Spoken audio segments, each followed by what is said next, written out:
Welcome back. Is theatre reviving in Kerala is the topic tonight, and yes, we talked to all our panelists at length in the first segment.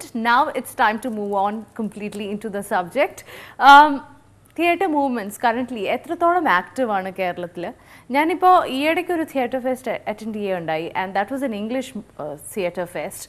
ഭയങ്കര turn out ആയിരുന്നു. But is that the kind of response and the kind of I also want to know about the scale of activity that's happening in Kerala. ഇവിടെ നേരത്തെ പറഞ്ഞ പോലെ 80s-ലും 90s-ലൊക്കെ ഒന്നുമില്ലാതിരുന്ന വളരെ deserted ആയിരുന്ന ഒരു മേഖലയായിരുന്നു theatre. അവിടെ ഒരു ജീവൻ്റെ പച്ചപ്പുണ്ടാക്കിയത് ഇവരൊക്കെ ചേർന്നിട്ടാണ്. So I have only admiration for all these guys. കാരണം തീരെ ഫൈനാൻഷ്യലി റിവാർഡിംഗ് അല്ല, ഒരു രീതിയിലുള്ള റെക്കഗ്നിഷൻ ഇല്ല, എല്ലാ അസൗകര്യങ്ങളും ഉണ്ട്. ഇതൊക്കെ ചെയ്തിട്ടും അവർ നാടകത്തിൽ ഈ പറഞ്ഞ പോലെ നാടകത്തിൽ നിന്ന് എന്തോ ഒരു സ്പെഷ്യൽ എനർജി അവർക്ക് ഡിറൈവ് ചെയ്യാൻ പറ്റുന്നുണ്ട്. സോ അങ്ങനെയുള്ളവരാണ് അതിൽ കണ്ടിന്യൂ ചെയ്യുന്നത്. അല്ലാതെ not that they don't have an access to movies or television. They all have it. പക്ഷേ എന്നിട്ട് അവർ അതിൽ തിയേറ്ററിൻ്റെ ആ ഒരു സ്പെഷ്യൽ ആയിട്ടുള്ള ആ ചാമിൽ തന്നെ ഭ്രമിച്ച് ഇരിക്കുന്നവരാണ്. സർ, ഇപ്പോൾ എങ്ങനെയാണ് സിറ്റുവേഷൻ മാറിയിരുന്നത്? കുറേ പോസിറ്റീവായിട്ട് ചേഞ്ചസ് വന്നിട്ടുണ്ടോ? വളരെ വളരെ വളരെ പോസിറ്റീവായിട്ട് വന്നിട്ടുണ്ട് എല്ലാ തരത്തിലും. അതായത് ഇപ്പോൾ ഞങ്ങൾ 2 സമ്മർ ഫെസ്റ്റിവൽ കേരളത്തിൽ തിരുവനന്തപുരം തൊട്ട് കാസർഗോഡ് വരെ കഴിഞ്ഞ 2 വർഷമായിട്ട് കളിക്കുകയാണ്. സ്പോൺസേഴ്സിനെ പിടിച്ചിട്ടാണ് പണം ഉണ്ടാക്കി ആക്ടേഴ്സിനും എല്ലാവർക്കും നന്നായിട്ട് പേ ചെയ്ത് പ്ലേ നന്നായിട്ട് ഒരു നല്ല ഓഡിയൻസ് ഉണ്ട്. ഓരോ ദിവസം ഒരു സ്ഥലത്ത് 3 ദിവസമാണ് കളിക്കുന്നത്. ഓരോ ദിവസവും ആൾക്കാർ കൂടുകയും കഴിഞ്ഞ വർഷത്തിൽ അത് ഞാൻ പറയാം ഒന്ന് പഴയ നാടക പ്രവർത്തകരെ ഒന്ന് ഉണർത്താൻ കഴിഞ്ഞിട്ടുണ്ട്. ഇപ്പോൾ പല സ്ഥലത്തും കുറേ കാലമായിട്ട് പല പ്രശ്നങ്ങൾ പറഞ്ഞ് നാടകം കളിക്കാത്തവർ ഉണരാൻ കഴിഞ്ഞിട്ടുണ്ട്. 2 പുതിയ ചെറുപ്പക്കാർ സ്ഥിരം നാടകം കാണുന്ന ആൾക്കാരല്ലാത്ത ആൾക്കാർ വന്നു തുടങ്ങി. പണ്ട് സ്ഥിരം ഞങ്ങൾക്കറിയാം, ചെന്ന് കഴിഞ്ഞാൽ ഇങ്ങനെ കുറച്ച് ആൾക്കാർ കാണും. ഇപ്പോൾ പല സ്ഥലങ്ങളിൽ നിന്ന് ആൾക്കാർ വരുന്നു നാടകം കാണാൻ. പിന്നെ പണം മുടക്കി സിനിമ പോലെ തന്നെ ടിക്കറ്റ് എടുത്ത് കാണാൻ തയ്യാറായ ഓഡിയൻസ് ഉണ്ടാവും. അപ്പോൾ ആ ഒരു എക്കണോമിക്സ് കൂടെ വർക്ക് ചെയ്യണം. ആർട്ടിസ്റ്റിന് ജീവിക്കാനുള്ള നല്ല ക്വാളിറ്റി പ്രൊഡക്ഷൻ ഉണ്ടാകുന്നുണ്ടെങ്കിൽ ആർട്ടിസ്റ്റിന് നന്നായിട്ട് പേ ചെയ്യണം. പലർക്കും താല്പര്യമുണ്ട് നാടകത്തിൽ നിൽക്കാൻ. അത് അത്തരം രീതിയിൽ ഞങ്ങൾ ഓഡിയൻസ് ആ സപ്പോർട്ട് കിട്ടുന്നു. അപ്പോൾ ഓഡിയൻസ് മിക്കവാറും ഹൗസ്ഫുള്ളാണ്. കഴിഞ്ഞ 2 ഫെസ്റ്റിവൽ ട്രിവാൻഡ്രത്ത് കളിച്ചപ്പോൾ ആൾക്കാർ നിലത്തിരുന്നാണ് കണ്ടത്. അതായത് ആസ് എ വ്യൂവർ തിയേറ്ററിൻ്റെ ഒരു തിയേറ്റർ സ്നേഹി എന്നുള്ള രീതിയിൽ എനിക്ക് വൗച്ച് ചെയ്യാൻ പറ്റുന്ന കാര്യമാണ്. കഴിഞ്ഞ 2-3 വർഷമായിട്ട് ഈ പറഞ്ഞ പോലെ മലയാളം പ്ലേസ് കാണുന്നതിന് ഇവിടെ ഹൗസ്ഫുൾ ആയിട്ടുള്ള ഓഡിയൻസ് ഉണ്ടായിട്ടുള്ളത്. ഇംഗ്ലീഷ് തിയേറ്റർ പലപ്പോഴും ഞാനത് വളരെ ഒരു ജനറലൈസ് ചെയ്യുക അല്ല, പക്ഷെ ഒരല്പം അതിലൊരു സ്നോബറിയൊക്കെ അതിൻ്റെ ഭാഗമാണ്. ഇംഗ്ലീഷ് തിയേറ്ററിൻ്റെ ഇതായിട്ട് പോവുക, അവിടെ ആ ഒരു ക്ലബിൻ്റെ ഭാഗമാവുക. സോ അതുകൊണ്ട് ഞാനതിനെ മുഴുവൻ മുഖവിലേക്ക് എടുക്കില്ല. തിയേറ്ററിനുള്ള സ്നേഹമാണെന്ന് മുഴുവനായിട്ട് ഞാൻ വിശ്വസിക്കുന്നില്ല. Whereas this is absolute love for theatre. സാധാരണ മനുഷ്യർ, not those intellectuals and professors who used to throng theatre in the 70s and 80s. These are real normal people, youth mostly. Jyotish, you tell me, Jyotish, what is your observation? എന്ത് തരത്തിലുള്ള മാറ്റങ്ങളാണ് കാണുന്നത്? എന്ത് തരത്തിലുള്ള movements ആണ് currently കേരളത്തിലുള്ളത്?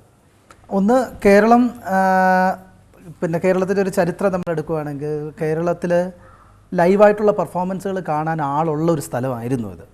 നമ്മൾ ഇപ്പോൾ ഈ പറഞ്ഞൊരു എക്സ്പെരിമെൻ്റൽ തിയേറ്റർ അല്ലാതെ നമ്മൾ പറഞ്ഞിട്ടുള്ള അമ്പലപ്പറമ്പുകളിൽ കളിക്കപ്പെടുന്ന നാടകങ്ങൾ കാണാൻ കിലോമീറ്ററുകൾ സഞ്ചരിച്ചിട്ട് ഞാനൊക്കെ ആദ്യം കണ്ടു തുടങ്ങുന്നത് ഇപ്പോൾ ഈ അമ്പലപ്പറമ്പിൽ കളിക്കുന്ന നാടകങ്ങളാണ്. അന്ന് ആ നാടകങ്ങൾ അത്രയധികം കമേഴ്ഷ്യലൈസ് ചെയ്യപ്പെട്ടിട്ടില്ല. ഇപ്പോൾ ചങ്ങനാശ്ശേരി ഗീത, KPSC തുടങ്ങിയിട്ടുള്ള വളരെ ഒരു പ്രത്യേക തരത്തിൽ അവരുടെ അവതരണങ്ങൾ വളരെ ഗൗരവമായി ഒരു പ്രത്യേക തരത്തിലുള്ള ഗൗരവത്തോടു കൂടി വളരെ പെർഫെക്ഷനോടുകൂടി ചെയ്യുന്ന ഇന്ന് മിമിക്രിക്കാർ കളിയാക്കുന്ന പോലുള്ള നാടകാവതരണങ്ങളായിരുന്നില്ല പലതും. എൻ്റെ ചെറുപ്പത്തിൽ പോലും ഞാൻ ചങ്ങനാശ്ശേരി ഗീതയുടെ ഇപ്പോൾ കാളിദാസ കലാകാരൻ്റെ നാടകങ്ങൾ കാണുമ്പോൾ അതത്ര മോശം നാടകങ്ങളായിരുന്നില്ല. ആ നാടകങ്ങൾ കാണാൻ വളരെ സജീവമായി ഉറക്കമൊഴിച്ച് അമ്പലപ്പറമ്പുകളിൽ പായും വിരിച്ചു പോയിരിക്കുന്ന ഒരു വലിയ ഹിസ്റ്ററിയുള്ള ഒരു ചരിത്രമുണ്ട്. തുടർന്ന് മലയാളത്തിൻ്റെ രാഷ്ട്രീയ ചരിത്രത്തിനെ തന്നെ മാറ്റിമറിച്ച് അതെ അങ്ങനത്തെ ഒരു മാധ്യമമാണ് തിയേറ്റർ. തിയേറ്ററിന് ഇടയ്ക്ക് ഈ പറഞ്ഞ ടെലിവിഷൻ എന്ന് പറയുന്ന ഒരു കാര്യം വരുന്ന സമയത്ത് കേരളത്തിൽ മാത്രമല്ല ലോകത്തെമ്പാടും ഈ വിഷയം സംഭവിച്ചിട്ടുണ്ട്. അത് നാടകത്തിനെ മാത്രമല്ല ഇത് അഫക്റ്റ് ചെയ്തിട്ടുള്ളത്, ടെലിവിഷൻ അഫക്റ്റ് ചെയ്തിട്ടുള്ളത്. അത് ചിത്രകല, ശില്പകല, സിനിമ തുടങ്ങിയിട്ടുള്ള സിനിമയുടെ കാര്യം തന്നെയാണ് നമുക്ക് എടുക്കാം. പല സിനിമകളും ഇപ്പോൾ ടെലിവിഷനാണല്ലോ. അതിനെ ഈ പറഞ്ഞ CD പോലൊരു കാര്യം നമുക്ക് ഇപ്പോൾ ആരും തിയേറ്ററിൽ പോയി സിനിമ കാണാൻ താല്പര്യപ്പെടുന്നില്ല. അപ്പം ടെക്നോളജിയുടെ തന്നെ ഒരു ഡെവലപ്മെൻറ്റിൽ ഉണ്ടായിട്ടുള്ള ഒരു കാര്യം ആർട്ടിനെ അല്ലെങ്കിൽ തിയേറ്റർ പോലുള്ള ലൈവായിട്ടുള്ള ഫോമുകളെ അഫക്റ്റ് ചെയ്യുമായിരുന്നു യഥാർത്ഥത്തിൽ. ആ സമയത്തും തിയേറ്റർ ഈ പറഞ്ഞ പോലെ ആ സമയത്ത് കുറച്ചുകൂടെ തിയേറ്ററിലൊക്കെ വർക്ക് ചെയ്തിരുന്നപ്പോൾ ആക്ടിംഗ് ആണ് പ്രധാനപ്പെട്ട ആൾക്കാരുടെ ഒരു പാഷനായിട്ട് നിൽക്കുന്നത്. അപ്പോൾ കുറച്ചുകൂടെ എളുപ്പത്തിൽ പണവും പ്രശസ്തിയും കിട്ടാവുന്നുള്ള ഒരു മാധ്യമം ചിലപ്പോൾ ആൾക്കാർ തിരഞ്ഞെടുക്കാം. തിയേറ്ററിൽ നിലനിന്ന് പോവുക എന്ന് പറയുന്നത് അത്ര എളുപ്പമുള്ള ഒരു കാര്യമല്ല. അപ്പോൾ ഈ കമേഴ്ഷ്യലായിട്ടുള്ള ഈ തിയേറ്ററിൽ വർക്ക് ചെയ്തിട്ടുള്ള ആൾക്കാരാണ് കൂടുതലും ഈ പറഞ്ഞിട്ടുള്ള ഒരു ടെലിവിഷനിലെ സീരിയൽസ് അങ്ങനെ ഓപ്ഷൻ പോയി. ആ സമയത്തും പൊളിറ്റിക്കലായിട്ട് കമ്മിറ്റഡ് ആയിട്ടുള്ള, പൊളിറ്റിക്കൽ ഇൻ ദ സെൻസ്, ഞാൻ എൻ്റെ വേറൊരു സെൻസിലാണ് പറയുന്നത്, രാഷ്ട്രീയ പാർട്ടി എന്നുള്ള അർത്ഥത്തിലല്ല, ദേശത്തിനോടും അവനവനോടും അവൻ്റെ ചുറ്റുപാടിനോടും ഏതെങ്കിലും നിലയ്ക്ക് ഒരു കമ്മ്യൂണിക്കേറ്റ് ചെയ്യണം, അവന് ഒരു എന്തെങ്കിലും ഒരു അവന് ഒരു ആ റെസ്പോൺസിബിലിറ്റി ഉള്ള ആൾക്കാർ തിയേറ്റർ കണ്ടിന്യൂ ചെയ്തിരുന്നു. ആ സമയത്ത് വളരെ സീരിയസ് ആയിട്ട് അത് ചെയ്തിരുന്നു. അത് പിന്നെ ആ നിലയ്ക്ക് നോക്കുമ്പോഴാണ് ഈ ടെലിവിഷനാണ് പ്രധാനമായിട്ടും ഇത് നാടകത്തിനെ മാത്രം എഫക്ട് ചെയ്തിട്ടുള്ള കാര്യമല്ല, ലോകത്തെമ്പാടും ഇത് ഈ ഒരു തരത്തിലല്ല വേറെ തരത്തിൽ എഫക്ട് ചെയ്തിട്ടുണ്ട്. Agree with Jyothish to a large extent. ടെലിവിഷനിൽ മാത്രം നമ്മളത് ആരോപിക്കുന്നത് ആ പ്രശ്നത്തെ ശരിക്കും മനസ്സിലാക്കുന്നതിൻ്റെ ഒരു കുറവായിരിക്കും എന്ന് എനിക്ക് തോന്നുന്നു. കാരണം വി മസ്റ്റ് അണ്ടർസ്റ്റാൻഡ് 85-ക്കൊക്കെ ശേഷം നമ്മുടെ തിയേറ്ററിൻ്റെ അകത്തുള്ള സർഗാത്മകത വളരെ വളരെ തളം കെട്ടി നിന്നൊരു കാലമായിരുന്നു, നമുക്ക് സമ്മതിക്കാതെ വയ്യ. വളരെ ഫോർമലിസ്റ്റിക് ആയിട്ടുള്ള ചില പരീക്ഷണങ്ങളും ഈ പറഞ്ഞ പോലെ നല്ല ഈ main stream theatre, commercial theatre നമ്മൾ വിളിക്കുന്ന തിയേറ്റർ തന്നെ എക്സ്ട്രീംലി ഡിക്കേഡൻ്റ് ആവുന്നതിന് മുമ്പിലുള്ള കാലം കഴിഞ്ഞിട്ട് ഈ 85 to about 2000 വരെ ടെലിവിഷൻ്റെ ആവിർഭാവത്തിൻ്റെ സമയത്ത് theatre it self was largely formal and പ്രത്യേക ഒരു പുതിയൊരു ചൈതന്യം, പുതിയൊരു വിഷൻ ഒന്നും അതിനകത്ത് ഉണ്ടായില്ലായിരുന്നു. നമ്മൾ ഉദ്ദേശിക്കുന്ന ഒരു നല്ല റൈറ്റിംഗ് ശരിക്കും തിയേറ്ററിൽ വളരെ കുറവായിരുന്ന കാലമായിരുന്നു. കുറേ ഫോർമലിസ്റ്റിക്കായ പരീക്ഷണത്തിനപ്പുറം യഥാർത്ഥത്തിൽ ആളുകളുമായി കണക്ട് ചെയ്യുന്ന, ജനത്തിന് ജീവിതത്തെയും നമ്മളുടെ മറ്റു മനുഷ്യനെയും മനസ്സിലാക്കാൻ കഴിയുന്ന നാടകങ്ങൾ വളരെ കുറവായിരുന്നു. ഓഫ് കോഴ്സ് അന്നുണ്ടായിരുന്ന കുറച്ചൊരു അബറേറ്റീവ് എന്ന് പറയാവുന്നത് ഇത്തരം പൊളിറ്റിക്കൽ പ്രൊപ്പഗാൻഡിസ്റ്റ് മൂവ്മെൻ്റാണ്. പക്ഷെ അത് തിയേറ്ററിനെ സഹായിക്കുകയല്ല ചെയ്തത്, അത് ആ മൂവ്മെൻറ്റിനെ സഹായിക്കാൻ വേണ്ടിയുള്ള ഒരു ടൂളായിരുന്നു അത് എന്നേ പറയാൻ പറ്റും. അപ്പോൾ തിയേറ്ററിൻ്റെ ഒരുതരം നിർജീവതയും അതിനകത്തുണ്ടായിട്ടുള്ള ഒരുതരം ജാഡ്യവും അതിനകത്ത് വേണ്ടത്ര യഥാർത്ഥത്തിലുള്ള ക്രിയേറ്റിവിറ്റി ഉണരാത്തതിൻ്റെയൊക്കെ പ്രശ്നം അതിൻ്റെ പശ്ചാത്തലത്തിലുണ്ട്. I'll come to you, Martin. Martin, how do you see the whole process? ഇപ്പോൾ കഴിഞ്ഞ ഒരു 20 yearsൽ വന്നിരിക്കുന്ന മാറ്റങ്ങളും, and please compare your experiences with in Chile versus in Kerala. ഞാൻ മനസ്സിലാക്കുന്നത് ഇപ്പോഴത്തെ അവസ്ഥയിൽ നാടകത്തിന് വേണ്ടിയിട്ട് അതിനുവേണ്ടി പഠിക്കാനായിട്ടും അതിനെക്കുറിച്ച് നന്നായിട്ട് മനസ്സിലാക്കാനായിട്ടും നന്നായിട്ട് സമയം ചെലവഴിക്കാനായിട്ടും എനർജി കൊടുക്കുന്ന ആളുകളും ഗ്രൂപ്പുകളും നന്നായിട്ട് നാടകം ഉണ്ടാക്കുന്നുണ്ട്. ആ ഒരു എഫേർട്ടിനെ അതിൻ്റെ ഒരു റിസൾട്ടിനെ മനസ്സിലാക്കാൻ പറ്റുന്ന പബ്ലിക് ഇന്നുണ്ട് എന്നാണ് ഞാൻ വിചാരിക്കുന്നത്. എപ്പോഴാണോ അതിന് വേണ്ടിയിട്ട് അധികം ഊർജ്ജമൊന്നും കൊടുക്കാതെ ഒക്കെ ഞാനും തിയേറ്റർ ചെയ്യുന്ന ഒരാൾ, നമ്മളും തിയേറ്റർ ചെയ്യുന്ന ആളുകൾ എന്നുള്ള രീതിയിൽ എന്തൊക്കെയോ ചെയ്യുന്ന സമയത്ത് ആളുകൾക്ക് അതിന് അവരുടെ സാധാരണ ജീവിതത്തിൽ നിന്നും വ്യത്യസ്തമായിട്ട് വേറെ ഒന്നും ആരെങ്കിലും സംഭവിക്കുന്നില്ല, അല്ലെങ്കിൽ അതിനും ഭേദം വീട്ടിലിരിക്കുന്നതാണ് എന്നൊരു അവസ്ഥയിൽ ഒരു പക്ഷേ തിയേറ്റർ അതിപ്പോൾ എവിടെയാണെങ്കിലും സംഭവിക്കുന്നതാണ്. ഇപ്പോൾ ആണെങ്കിൽ തന്നെ അത് ഭയങ്കര പോപ്പുലർ ആയിട്ടുള്ള സംഭവം എന്നല്ല. കുറേ ആളുകളൊന്നും തിയേറ്റർ എന്ന് പറഞ്ഞാൽ അതിൻ്റെ പുറകെ ഓടി പരിശീലിച്ച് അല്ലെങ്കിൽ പരീക്ഷണം നടത്തിയൊന്നും, അതൊക്കെ എപ്പോഴും ഒരു ചെറിയൊരു കുറച്ച് ആളുകളാണ് അത് ചെയ്യുന്നത്. പക്ഷെ എപ്പോൾ അത് ചെയ്യുന്നുണ്ടോ ആ സമയത്ത് ആളുകൾ അതിനു വേണ്ടിയിട്ട് അതിനെ കാത്തിരുന്ന് വന്ന് കണ്ട് വിലയിരുത്തി അഭിപ്രായം പറഞ്ഞ് അതിനെക്കുറിച്ച് സന്തോഷിച്ച് അവരുടെ സന്തോഷം നമ്മളായിട്ട് നന്നായിട്ട് ഷെയർ ചെയ്യുന്ന ഒരു സ്പേസ് ഇപ്പോഴും ഉണ്ട്. കുറെ കൊല്ലങ്ങൾക്ക് മുന്നേ എങ്ങനെയായിരുന്നു എനിക്ക് തോന്നുന്നു ആഫ്റ്റർ ഓൾ പ്രേക്ഷകന് ഇതിനെ നമുക്ക് നിർബന്ധിച്ചൊന്നും കൊണ്ടുവരാൻ പറ്റില്ല, ഒരു പണിഷ്മെൻ്റ് ആയിട്ടൊന്നും ആരും തിയേറ്ററിൽ കൊണ്ടുവരാൻ പറ്റില്ല. They have to enjoy in some way. Okay, വളരെ നമ്മൾ മീനിങ്ലെസ് ആയിട്ടുള്ള മൈൻഡ്ലെസ് ആയിട്ടുള്ള തരം കമേഴ്ഷ്യൽ ഡ്രാമകൾ ഇപ്പോൾ ആളുകൾ പ്രത്യേകിച്ച് യുവാക്കൾ എൻജോയ് ചെയ്യുന്നില്ല. But when they come to theatre watch ഇപ്പോൾ Jyothish play, it gives some satisfaction by different senses. By the way they use technology, by the way they use different tools like music, acting, text. അപ്പോൾ ആ ഒരു പുതിയ experience എന്തെങ്കിലും കൊടുക്കാൻ പറ്റുന്നുണ്ട്. ടെലിവിഷന് കൊടുക്കാൻ സാധിക്കാത്തൊന്ന്, സിനിമയ്ക്ക് കൊടുക്കാൻ സാധിക്കാത്തൊന്ന്. അപ്പോൾ അത് തിയേറ്റർ റീഗെയിൻ ചെയ്തു എന്നുള്ളതാണ് നമുക്ക് മനസ്സിലാക്കേണ്ടത്. ഒരു കാര്യം പറയുന്ന ഒന്ന്, ടെലിവിഷൻ ഇൻ ദ സെൻസ് ഇപ്പോൾ നമ്മൾ നാടകത്തിന്റെ കാര്യം മാത്രമല്ല, പല വൈകുന്നേരങ്ങളിൽ റോഡുകളിൽ ഇങ്ങനെ ഒഴിഞ്ഞു കിടക്കണ കാണാം. ഇതൊരു റിയാലിറ്റിയാണ്. ഞാൻ പറയുന്നത് നമ്മൾ അഫക്റ്റ് ചെയ്തിട്ടില്ല എന്ന് പറയുമ്പോൾ നാടകത്തിൻ്റെ കാര്യം നമുക്ക് വിടാം. പല വൈകുന്നേരങ്ങളിലും ഓം നമ ശിവായ അല്ലെങ്കിൽ ഏതെങ്കിലും സീരിയൽ നടക്കുന്ന സമയത്ത് റോഡിൽ പോലും ആൾക്കാരില്ല. ഞാനത് വലിയൊരു സാമൂഹിക വിഷയമായിട്ടാണ് ഞാൻ വിഷയത്തിനെ കാണുന്നത്. അപ്പോൾ ഈ ഒരു വിഷയം ഇപ്പം ഞാൻ പറഞ്ഞ എൻ്റെ ഒരു അനുഭവത്തിൽ ഞാൻ പുറത്തും നമ്മളൊക്കെ സഞ്ചരിക്കുമ്പോഴത്തേക്ക് ഇത് നമ്മുടെ മാത്രം ഒരു പ്രതിഭാസമായിട്ടല്ല, എല്ലായിടത്തും ടെലിവിഷൻ ഒരു തരത്തിൽ അല്ലെങ്കിൽ വേറെ തരത്തിൽ അഫക്റ്റ് ചെയ്തെടുക്കുക. കാരണം അത് ടെലിവിഷൻ്റെ മോശമൊന്നുമല്ല, അവർക്ക് ഒരുപാട് ഓപ്ഷൻസ് ആണല്ലോ, ഇങ്ങനെ കാണാം. അതേസമയം ഒന്നും കാണുന്നില്ല എന്ന് പറയുന്ന എനിക്ക് തോന്നുന്നത് ഈ എല്ലാത്തിനും കുറച്ച് ടെലിവിഷൻ ഒരു പുതിയ ഒരു ഒരു ആർട്ട് ഫോമോ അല്ലെങ്കിൽ ഒരു മീഡിയം വരുമ്പോൾ അതിനോട് അട്രാക്റ്റഡ് ആയിട്ട് കുറച്ച് കാലം ഒരു ഫാസിനേഷൻ കാണും. അത് കഴിയുമ്പോൾ അതിന് സാച്ചുറേഷൻ പോയിട്ട് മടുക്കും. അപ്പോഴുള്ള ഒരു പ്രശ്നം എന്ന് പറഞ്ഞാൽ നാടകത്തിൽ നിൽക്കുന്ന ഞാൻ ആലോചിച്ച ഒരു കാര്യം എന്ന് പറഞ്ഞാൽ പണ്ട് നാടകം ചെയ്തും ടെലിവിഷൻ്റെ കാലം വന്നതിന് ശേഷം നാടകം എങ്ങനെ ചെയ്യണമെന്നുള്ള ഒരു ചാലഞ്ചായിരുന്നു. അപ്പോൾ അവിടെ വേണ്ടി വരുന്നത് ഒരു തേർഡ് റേറ്റ് സീരിയൽ എടുത്താലും വിഷ്വൽ കൃത്യമായിട്ട് കാണാം, കാതിൽ ഡയലോഗ് കൃത്യമായിട്ട് കേൾക്കാം. കടപ്പുറത്ത് സെക്രട്ടേറിയറ്റിന് മുമ്പ് ഫ്രീ ആയിട്ട് ക്യാമറ വെച്ച് കഴിഞ്ഞാൽ ഒരു സെറ്റായി. നാടകത്തിൽ അപ്പോൾ ശക്തമായിട്ട് ആക്ടറും പഴയതുപോലെ ആക്ട് ചെയ്താൽ പോരെ, വളരെ സട്ടിലായിട്ടുള്ള ഡീറ്റെയിൽസ്, നല്ല പെയിൻ എടുത്ത് വർക്ക് ചെയ്ത് നല്ല ആക്ടർ വേണം അരങ്ങനെ പിടിക്കാൻ. അവന് വേറെ ഒന്നും പറ്റില്ല. അങ്ങനെയാണ് ഞങ്ങൾ അഭിനയ ആ പ്ലേയിൽ അതിൻ്റെ ഡിസൈൻ എല്ലാം ഉണ്ട്. അതിൽ ആക്ടേഴ്സിന് നല്ല വർക്ക് ചെയ്തിട്ട് അതാണ് പ്രേക്ഷകരെ പിടിച്ചു നിർത്തുന്നത്. I am taking it from mister സേഴ്സ് point here.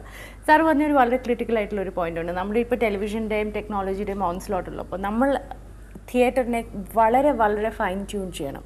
As a technician what is that you are careful about, especially now when they say that ഒരു സാച്ചുറേഷൻ പോയിന്റ് എത്തി and more people are coming back to explore this entertainment platform. അപ്പോൾ അങ്ങനെയുള്ളപ്പോൾ ഒരു ടെക്നീഷ്യൻ്റെ contribution വളരെ important ആവുകയാണ്, role വളരെ important ആവുകയാണ്. ഞാൻ ഏറ്റവും കൂടുതൽ സംവിധായകന്മാരുടെ അടുത്ത് നിന്ന് കേൾക്കാറ് ഇതിനെ എങ്ങനെ മനോഹരമാക്കാം, എങ്ങനെ ഒരു ടിൻറ്റ് കൊടുക്കാം, എങ്ങനെ ഒന്ന് വിഷ്വലി എൻഹാൻസ് ചെയ്യാം എന്നുള്ളത് ഒരു പ്രത്യേക സമയം മുതൽ കേട്ടു തുടങ്ങിയതാണ്. അതിനു മുൻപ് ഏറ്റവും ആദ്യം പ്ലേക്ക് ലൈറ്റിങ്ങോ അതുമായിട്ട് ബന്ധപ്പെട്ടുള്ള സാങ്കേതിക പ്രവർത്തനം ചെയ്യുന്ന സമയത്ത് ഇങ്ങനെ ഒരു ആവശ്യം സംവിധായകർ പറയാറില്ല. കാരണം പ്രേക്ഷകൻ സ്വാഭാവികമായിട്ട് എന്താവാറുണ്ട്, ഈ പ്രൊഡക്ഷനുമായിട്ട് ഒരു ബന്ധം ഉണ്ടാവാറുണ്ട്. അത് എന്തിൻ്റെ പുറത്തല്ല, ഈ തിയേറ്ററിക്കൽ ലാംഗ്വേജ് എന്ന് പറഞ്ഞിട്ടുള്ള ഒരു വഴി കൂടെ സഞ്ചരിച്ചതിൻ്റെ പുറത്തല്ല. കാരണം അവരെ വേറെ ഒരു ഓർമ്മ, ഒരു ടെലിവിഷൻ്റെയോ സിനിമയുടെയോ ശക്തമായിട്ടുള്ള ഓർമ്മയൊന്നും സ്വാധീനിച്ചിട്ടില്ല ആ സമയത്ത്. അപ്പോൾ അവരുടെ മുന്നിലുള്ള വലിയ കാഴ്ച എന്ന് പറയുന്നത് തിയേറ്ററാണ്. അപ്പോൾ തിയേറ്ററിൻ്റെ ഒപ്പം ആളുകൾ പോകുന്നു. പക്ഷേ ഇപ്പോൾ അങ്ങനെയല്ല, അനേകം വിഷ്വൽ സംവിധാനങ്ങളും ഉള്ള സമയത്ത് അതേപോലെ തന്നെ എല്ലാ സംവിധായകന്മാരും സംവിധായകന്മാരല്ല. എല്ലാ നാടകം ചെയ്യുന്ന ആളുകളും വളരെ കുറച്ച് പേരേ ഉള്ളൂ. നാടകം ചെയ്യാൻ കഴിവും പ്രാപ്തിയുമുള്ള ആളുകൾ ഈ നാട്ടിൽ കുറേ പേര് നാടകം സംവിധാനം ചെയ്യുന്നുണ്ട്. കുറേ പേരുടെ നാടകങ്ങളിൽ ഞാൻ പാർട്ടിസിപ്പേറ്റ് ചെയ്തിട്ടുണ്ട്. അപ്പോൾ അതിൻ്റെ ഒരു അനുഭവം വെച്ചിട്ട് ഞാൻ വളരെ ഓപ്പണായിട്ട് പറയാം, നാടകം സംവിധാനം ചെയ്തുകൊണ്ടിരിക്കുന്ന ആളുകളെല്ലാവരും സംവിധായകന്മാരായിക്കൊള്ളണമെന്നില്ല. നാടകം അവർ മേക്ക് ചെയ്യുന്നുണ്ട്, ശരി തന്നെയാണ്, ഓക്കെ. പക്ഷേ ഇതിൻ്റെ ലാംഗ്വേജ് ലാക്ക് ചെയ്യാത്ത പ്രൊഡക്ഷനുകളുടെ ഒപ്പം ആളുകൾ പോവും. ആ പ്രൊഡക്ഷൻ എല്ലാ സ്ഥലത്തും പുറത്തും എല്ലായിടത്തും കളിക്കും. ജ്യോതിഷോ അല്ലെങ്കിൽ ലവിചേട്ടനോ, ദീപൻ, സുർജിത്ത്, ജോസ് ചെറുമ്പൽ, അങ്ങനെ വലിയ മഹാന്മാരായിട്ടുള്ള മിടുക്കന്മാരായിട്ടുള്ള ആളുകൾ അത്തരം കാര്യങ്ങൾ, നരിപ്പറ്റ രാജു, അങ്ങനെ കുറേ പേര് ഈ പ്രൊഡക്ഷനുകൾ കൊണ്ടുപോകും. Renu ma'am, do you actually see a kind of an interface between all the mediums? ഇപ്പോൾ ടെലിവിഷനിലെ ആണെങ്കിലും വിഷ്വൽ മീഡിയവും തിയേറ്ററും ഈ സ്പേസും എല്ലാം മിക്സ് ചെയ്ത് പോകുന്ന ഒരു ഫ്യൂച്ചറിലേക്ക് are we getting there? Like I think more than an interface, I think we could say that theatre is getting more visual. More visual. കഴിഞ്ഞൊരു especially കഴിഞ്ഞൊരു 4-5 വർഷത്തിൻ്റെ ഇടയിൽ അത് പുറത്തത് ഓൾറെഡി നടന്നു കഴിഞ്ഞിട്ടുണ്ട്. പക്ഷേ ഇന്ത്യയിൽ മാത്രമല്ല, എസ്പെഷ്യലി കേരളത്തിൽ ഇപ്പോൾ കഴിഞ്ഞ ഒരു 4-5 വർഷത്തിൻ്റെ ഇടയിൽ വിഷ്വൽ എലമെൻറ്റിന് കൂടുതൽ പ്രാധാന്യം കൊടുത്തുകൊണ്ടുള്ള പ്രൊഡക്ഷൻസ് ഉണ്ടായി വരുന്നുണ്ട്. ഇപ്പോൾ സ്പൈനൽ കോഡ്, ദീപൻ്റെ സ്പൈനൽ കോഡ് പോലെ, അല്ലെങ്കിൽ ശങ്കറിൻ്റെ ക്യുക്ക് ഡെത്ത്, സഹ്യൻ്റെ മകൻ, സാഗരകന്യക. ഇപ്പോൾ ഇതിലൊക്കെ മൾട്ടിമീഡിയ മറ്റേ തിയേറ്ററിൽ ഉപയോഗിക്കുക എന്നുള്ള വളരെ കോൺഷ്യസ് ആയിട്ടുള്ള ഒരു ഇത് തുടങ്ങിയിട്ടുണ്ട്. അത് ഒരുപാട് അതിനെക്കുറിച്ച് ഡിസ്കഷൻസ് ഉണ്ടായിട്ടുണ്ട്. പലരും ഇപ്പോൾ തിയേറ്ററിൽ ആക്ടറുടെ ഇമ്പോർട്ടൻസ് കുറയില്ലേ മറ്റേ ഇത് വരുമ്പോൾ അത്തരത്തിലുള്ള ഒരുപാട് ഡിസ്കഷൻസ് നടക്കുന്നുണ്ട്. So I think it is I see it as in a very positive manner. കാരണം അതൊരു വളരെ ഹെൽത്തി ആയിട്ടുള്ളൊരു മൂവായിട്ടാണ് എനിക്കത് തോന്നുന്നത്. കാരണം it generates more discussion and I think it is very interesting phenomenon. ഞാനൊരു സാധാരണക്കാരൻ്റെ നിലപാട് പറയുകയാണ്. പലപ്പോഴും നമ്മൾ തിയേറ്റർ കാണുമ്പോൾ മനസ്സിലാവില്ല, തലയുടെ മുകളിൽ കൂടെ പോകും, ഒന്നും പിടികിട്ടത്തില്ല, നമ്മളുമായിട്ടൊരു റിലേഷനും ഇല്ല. ഡയറക്ടറിന് എന്തെങ്കിലും മനസ്സിൽ വിചാരിച്ചു കഴിഞ്ഞാൽ അതെല്ലാം കാണിക്കുകയാണ് തിയേറ്റർ എന്നും പറഞ്ഞുകൊണ്ട് നമ്മളുമായിട്ടൊരു കണക്ട് ഇല്ല. ഇതൊക്കെയാണ് സാധാരണ കിട്ടുന്ന റെസ്പോൺസ്. അത് അത്തരത്തിലുള്ള തിയേറ്റർ ഉണ്ട് എന്നുള്ളതല്ലാതെ അത് മാത്രമല്ല സംഭവിക്കുന്നത്. പിന്നെ തോന്നുന്നു എല്ലാ കാര്യങ്ങളും എല്ലാവർക്കും മനസ്സിലാവണമെന്നില്ല. അത് നിർബന്ധമൊന്നുമല്ല. അത് മനസ്സിലാകാവുന്നതുണ്ട്, ചില കാര്യങ്ങൾ മനസ്സിലാവില്ല എന്നുണ്ട്. അത് ഒരു പക്ഷേ ഈ പ്രേക്ഷകനും ചിലപ്പോൾ കുറച്ച് കയറി വരണം, ചിലപ്പോൾ നാടകം ചെയ്യുന്ന ആളുകൾ കുറച്ച് ഇറങ്ങി. അപ്പൊ അങ്ങനെ കൾട്ടിവേറ്റ് ചെയ്യേണ്ട നമ്മുടെ ഒരു ടേസ്റ്റ് ഡെവലപ്പ് ചെയ്ത് എടുക്കേണ്ട കാര്യം കൂടിയുണ്ടോ? അതിനാണല്ലോ നാടക രസികൻ എന്ന് പറയുന്നത്. സാധാരണ ഇപ്പം ആന കമ്പക്കാരുണ്ടല്ലോ, ആനയെ കണ്ടാൽ എന്ന് പറയും, സിനിമയ്ക്ക് താല്പര്യമുള്ളവരുണ്ട്. അതുപോലെ നാടകത്തിനും ആ ഒരു ലാംഗ്വേജ് മനസ്സിലാവുന്ന, അത് നിരന്തരം അതിൻ്റെ ഉത്തരവാദിത്വം നാടകക്കാരാണ്. അത് നല്ല നാടകങ്ങൾ ചെയ്യുക, അതിന് കാണാൻ ഇപ്പോൾ നടക്കുന്ന അതാണ്. അപ്പോൾ അതിനുള്ള പ്രേക്ഷകർ ആ ടേസ്റ്റ് ഡെവലപ്പ് ചെയ്തെടുക്കുക, നാടകം കാണാനുള്ള. അപ്പോൾ അതിന് ഈ പറഞ്ഞ ഈ ഒരു ഫോം കൊണ്ട് മാത്രം, അല്ലെങ്കിൽ ലൈറ്റും ഞാൻ ഈ പറഞ്ഞ കാര്യങ്ങൾ കൊണ്ട് മാത്രം നടക്കില്ല. വേറൊരു തരം ആർട്ടിസ്റ്റിൻ്റെ സൊസൈറ്റി ആയിട്ടുള്ള റിലേഷൻഷിപ്പ് അയാൾ കാണുന്നതും അത്തരം ഗൗരവമായിട്ട് സമൂഹത്തെ ഈ ചേഞ്ചസിനെയൊക്കെ കാണുന്ന ആർട്ടിസ്റ്റ് നാടകത്തിൽ വേണം. അയാൾ ഈ പറഞ്ഞ ടെക്നിക്കലായിട്ടുള്ള ഒരു പെർഫെക്ഷന് കൂടെ കാണണം. പക്ഷേ എവിടെയും ഒരു സാധാരണ ജനങ്ങൾക്ക് കയറാൻ പറ്റുന്ന ഒരു പടി കയറാനുള്ള ഒരു ഇത് കാണും. ചിലതിന് അതുപോലും ഇല്ലാത്ത പരീക്ഷണങ്ങളോ മറ്റു ഈ അമച്വറിഷായിട്ട് ചെയ്യുന്ന നാടകങ്ങളാണ്. ഇത് ആർക്കും വേണം നാടകം ചെയ്യാമല്ലോ, ആർക്കും ചെയ്യാമല്ലോ. പക്ഷേ അതാണ് പലപ്പോഴും പ്രേക്ഷകരെ ഇതിൽ നിന്ന് മാറ്റിക്കൊണ്ടുപോയത്. മാറ്റൻ, ഇപ്പോൾ ചിരിയിലെ സിറ്റുവേഷൻ നോക്കിക്കഴിഞ്ഞാൽ vis a vis Kerala, do you think it is more conducive and environment there than in Kerala? ചിലിയിൽ അല്ലെങ്കിൽ ലാറ്റിൻ അമേരിക്കൻ തിയേറ്ററിൽ അവർക്ക് വളരെ അവരുടെ പൊളിറ്റിക്കൽ തിയേറ്റർ എന്നുള്ളൊരു ഭാഗം വല്ലാണ്ട് ശക്തമായിട്ടുള്ളതാണ്. ആളുകൾ അവർക്ക് പറയാനുള്ള കാര്യങ്ങൾ വളരെ ശക്തമായിട്ട് തിയേറ്ററിലൂടെ വളരെ നേരിട്ട് തന്നെ തിയേറ്ററിലൂടെ അത് പറയുക. അത് അത്തരത്തിലുള്ളൊരു മൂവ്മെൻറ്റ് വളരെ സ്ട്രോങ് ആയിട്ടുണ്ട്. പിന്നെ അങ്ങനെ നമുക്ക് കമ്പയർ ചെയ്ത് പറയാനൊന്നും പറ്റില്ല. പക്ഷെ അവിടെയുള്ളത് നടന്മാരാണെങ്കിലും അല്ലെങ്കിൽ തിയേറ്ററിന് വേണ്ടിയിട്ട് ചിലവഴിക്കുന്നവർ, അതൊരു പ്രൊഫഷനായിട്ട് എടുക്കുന്നവർ, അതിന് വേണ്ടിയിട്ട് ഒരുപാട് പണിയെടുക്കുന്നതായിട്ടാണ് ഞാൻ മനസ്സിലാക്കിയിട്ടുള്ളത്. അവർ ഇങ്ങനെ തേടിപ്പോയിക്കൊണ്ടിരിക്കുകയാണ്. അവർ ഒരു പഠിപ്പിക്കാനായിട്ട് ഒരാൾ ചെല്ലുകയാണെങ്കിൽ അതിന് പൂർണ്ണമായിട്ടും വില കൊടുത്തുകൊണ്ട് അവരൊരു പർട്ടിക്കുലർ ആയിട്ടുള്ള സാധനത്തിന് അവർക്ക് വേണ്ടി തന്നെയായിട്ടാണ് അവർ നന്നായിട്ട് സമയം ചിലവഴിച്ച് അവർ പഠിക്കുന്നു. അതുകൊണ്ട് തന്നെ നല്ല രസകരമായിട്ടുള്ള പ്രൊഡക്ഷൻസൊക്കെ ഉണ്ടാകുന്നുണ്ട് അവിടെ. അത് കുറേ കാലങ്ങളായിട്ടൊക്കെ സംഭവിച്ചുകൊണ്ടിരിക്കുന്നത് തന്നെയാണ്. പിന്നെ ഈ പറഞ്ഞ ഈ ഒരു വിഷയം കൂടി ഞാൻ ഇതിനോടൊന്ന് കണക്ട് ചെയ്ത് പറയാണ്. കമ്മ്യൂണിക്കേഷൻ എന്ന് പറയുന്നത് പലപ്പോഴും നമ്മൾ നാടകം ചെയ്യുന്ന സമയത്ത് എല്ലാ കാര്യങ്ങളും പബ്ലിക്കിനെ മാത്രം ഉദ്ദേശിച്ചിട്ടൊന്നുമല്ല, ചിലപ്പോഴൊക്കെ നമ്മൾ ചെയ്തു നോക്കണം കൂടിയാണ്. അത് നമ്മൾ ചില സ്ഥാപനങ്ങളിൽ, സ്കൂൾ ഓഫ് ഡ്രാമ പോലുള്ള ചില സ്ഥാപനങ്ങളിൽ നമ്മളൊരു പക്ഷേ പബ്ലിക്കിനെ മാത്രം കോൺസെൻട്രേറ്റ് ചെയ്തിട്ടൊന്നുമല്ല, നമുക്ക് ചെയ്തു നോക്കണമെന്ന് തോന്നുന്ന ചില കാര്യങ്ങൾ നമ്മൾ ചെയ്തു നോക്കുന്നു. അത് പരീക്ഷണം തന്നെയാണ്. അത് മറ്റെല്ലാ മേഖലയിലും നടക്കുന്ന പോലെ തന്നെയുള്ള പരീക്ഷണങ്ങൾ നാടകങ്ങളിലും നടക്കുന്നു. അത് ഓഡിയൻസിന്റെ കയ്യിൽ നിന്നും മാത്രം, പ്രേക്ഷകന്റെ കയ്യിൽ നിന്നും മാത്രമുള്ള ഒരു അവരുടെ റെസ്പോൺസ് മാത്രം നമുക്ക് ചെയ്യാൻ പറ്റില്ല. On that juncture we take a break right now, but soon after the break we have lots many things to talk about. Let's see you after the break.